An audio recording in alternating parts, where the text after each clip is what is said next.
Hello my dear family members, welcome back to my channel. ఈరోజు గుంట పొంగడాలు అయితే prepare చేస్తున్నానండి. టేస్ట్ అయితే మాత్రం చాలా బాగుంటాయి. మీరు కూడా తప్పకుండా ట్రై చేయండి. పిల్లలు స్కూల్ నుంచి వచ్చిన తర్వాత స్నాక్స్లో కూడా చాలా బాగుంటాయండి.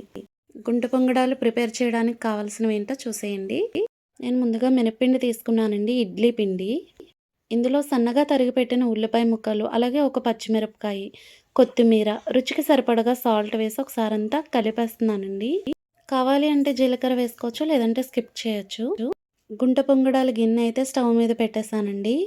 లైట్గా ఆయిల్ అయితే అప్లై చేస్తున్నాను. నచ్చితే వేసుకోవచ్చు, లేదా ఇది కూడా స్కిప్ చేయొచ్చు. వేసుకుంటే ఇంకా టేస్ట్ బాగుంటుంది.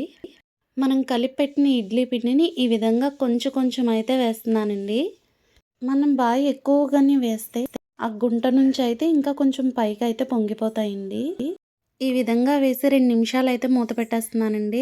2 నిమిషాల తర్వాత మూత తీసి ఈ విధంగా అయితే రెండో వైపుకి కూడా తిప్పేస్తున్నాను.